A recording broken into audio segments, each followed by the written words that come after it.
ليش تحرق نفسك؟ اعتزل ما يؤذيك في أي شيء تجاهه. هدي ترى الأمور سهلة. أخرج الناس السلبيين أو السامين من حياتك. ما كان لك سيرتي. الرزاق حي لا يموت. قلت نمشطو بالباهي كيما هكا هكا. ما عرفش الضوء ظاهر ولا ما ظاهر الأحمرية تاع الحنة. يعجبني يا حمار غير واحد عادي جدا. أنا نقاو تقص فريتو عادي. فماش شعر ما يتيحش، هو في النهار تيح 100 شعرة في النهار. أما الناس نحاولوا ما نعملوش أكثر معناها. تويكا باش نزيتو، نعملو حمام زيت ونبدا هكا نعملو في الزيت، على خاطر حسيتو شايح من اللوطة، شايح بالكدا معناها. هذاك علاش لازمني نزيتو باش نهار حد نعملو ماسك آخر معناها، ويكون بلوز موان شو الشعر يكون بلوز موان نظيف. هذا حمام هذا الزيت المخمر اللي أنا عملته. الزيت المخمر حطيت فيه كل شيء، حطيت حلبة، عود قرنفل، حطيت حنة زيادة، حطيت سدر، نواة التمر. حطيته أنا اللي جا قدامي واللي متوفر حطيته. تو ريبيو فما ولا محالة تعاود. أما راهو عندي فيديو في القناة. ريحته قوية، الحلقة قوية معني. نبدا بشوي. الحقيقة هاك الدبوزة هذيك نتاع الزيت ما تمشيش معايا الحقيقة. نحسها الكل يتيح معناها الزيت ما نعرفش نستعملها معناها كيما هكا. نجي نحط هكا مستحسن تبدا تفرك، مش تفرك اللي تتقطع الشاء، ما تحس هكا دام في مساج. هاي والله تحس براحة. علاش؟ باش تسمو الفروة تتحرك، الدم يتحرك في الفروة وهكاك تحس نوصل لهنا خاطر المراية لهنا. اما هو نجم نوصل لهنا حكاية عادة وكها. دونك هكا والله تعمل مساج سيركولير هكاك. جي لهنا هكا ديما هيدو ديما هكا هيدو هكا هسير هكا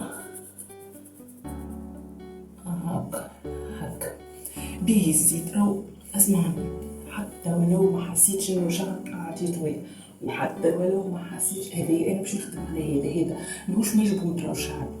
دونك هذيك علاش مفيش برشا. حسيت نحب نعمل هذا هكا بيه. علاش؟ الزيوت باهية للشعر، باهية معناها تحس الشعر تتبدل، تحس شعرك تبدا تتحسن. منعرفش تحس هكا وهم غابين كي تركز مع شعرك بالباهي وتبدا تعمل له كل يوم، مش كل يوم، كل جمعة معناها حمام زيت وتدلعي بيه وتعمل دي ماسك. واحد اكيد معناها باش يعطيك نتيجه، ومش حاجه ما تواظبش عليها ما تعطيكش نتيجه. شوف والله انا نوصل يعني بيهم هكا تحس شعري طويل كان لهنا، والله كان لهنا يعني هذا الكل زياده من شهرين. والله فرحانه بيهم. انا عندي مشكله انه كي يطويل ما يطويلش في نفس النيفو، فما بارتي وبارتي كي تبدا تعمل في الزيت طبعا الشوت باش تلقى الشوت سيغتينمون معناها ما عادي. انا الحقيقه ما تقلقنيش خاطر نحسها ماهيش طول ما هي ما خرجتش معناها نحس هذيك هو عمرها الافتراضي وفي والله هذيك هو. دونك هاك نعمل في هذا هكا خاطر هذا ديما لي شايحين، ونجي هكا نقسم ونعمل في البارتي هذه الزيت هاك. والله بالحق معناها تفرجوا في الفيديوهات الهنود كيفاش بالحق يقدسوا الزيت. والله غرامهم الزيت، غرامهم الزيوت بالحق معناها. ما نعرفش انا في تونس نحس في تونس ما نجمش نصدق اللي هذيك جوز الهند اصلي ولا نعرفش. نحس معناها مش كيما التكستور نتاعهم مش كيما اللي نتفرج فيها في الفيديوهات، اما ياسر الهنود مغرومين بجوز الهند، يغليوه ياخذوا جوز الهند ويحطوه هكا في طنجرة، يحطوا معاها حلبة، يحطوا معاها أملة. لوجت عليها الأملة في تونس ما لقيتهاش، هي كالكعب ما عادش، ممكن عندها اسم آخر. هذيك علاش هما كي أنا اليوم مثلا مشيت سألت اللي يبيع معناها الحشيش وكل شيء ما عرفهاش، ظهر لي عندها اسم آخر. خاطر ما نتصورش فما عشبة في تونس ما جاتش معناها، أما نحس معناها عندها اسم آخر لازم يفركس عليه بالتونسي باش كي نحكي عليها يفهموني. هايك هكا هذيك توا باش نضفرو ولا نشدو كعكة يزيه من الضفر 3 شهور وين نضفر فيه. بالحق الضفرة راهي زادت تساعد. الظفرة كنت قبل نسمع نقولك تطول الشعر، في بالي معناها قلت شنو ظفرة تطول الشعر، وهي معناها فهمتها من بعد. معناها فهمت اللي هي ما تخليش الشعر يتخبل يتقصف زيادة، معناها تخلي الشعر ما تتشابكش. هذيك علاش هي تطول على الشعر شنو كي يدخل بعض، معناها كي يدخل بعض وكالكعكة كي تعمل هكا كعكة هذيك تكسر الشعر. دونك معرفش والله صح عليهم اللي يحملوا شعرهم ديما مطلوق ومسيب معناها، على خاطر هذيك تفيدهم بالباهي.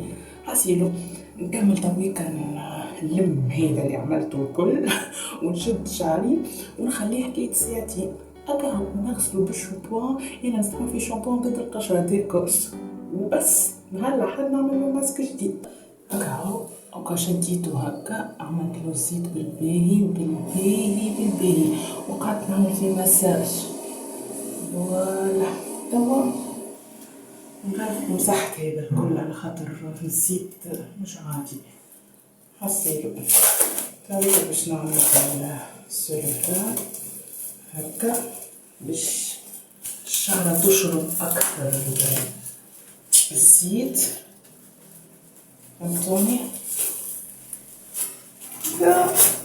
بعد نغسل وهي الزيت. فوالا هكا نعمل هذه الكعكة هذا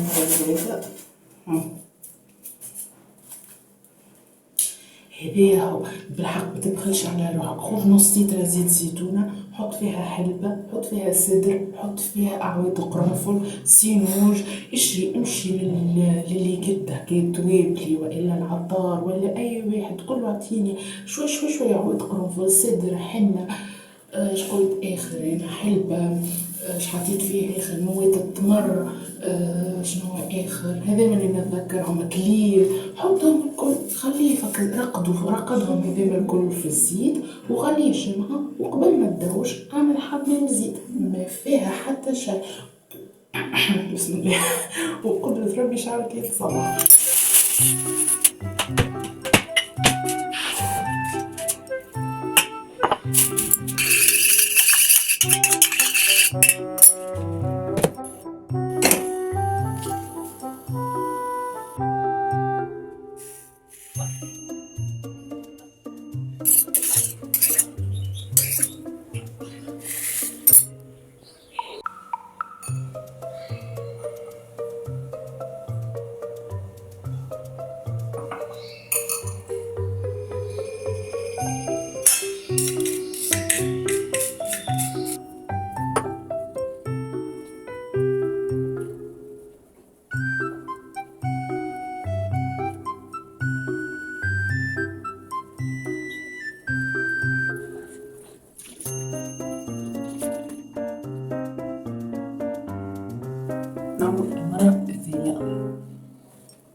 المرة هذي نقعد بيه، المرة اللي غسلت وجهي، المرة الثانية نقعد بيه برشا وقت. الحق يتبع معناها تقعد تداوم بيه، الحق يعطي إقلاع مش نورمال للوجه. المحبة ذي ديما نعملو مساج للوجه. كيفاش؟ معناها نمشي هكا والله شوف هكا هكا نخدمها نخدمها نخدمها نخدمها نخدمها. تحسوا تفرق بين البارتي هذي والبارتي هذي. هكا نخدمها نخدمها وبعد هكا ديما هكا ديما باش هذا يتخدم هكا باش يخدم مجهود هكا مش ننزل بالقوي اما كمان هكا هكا هكا ونزيد ونعمل هكا نجبد البو نجبدها ونحاولوا ضوافرنا تكون مقصوصة على خاطر ما تكونش طويل معناها تعرس عليها لا قدر الله يبدا ظفرك طويل تخبش وجهك هاك فوالا فوالا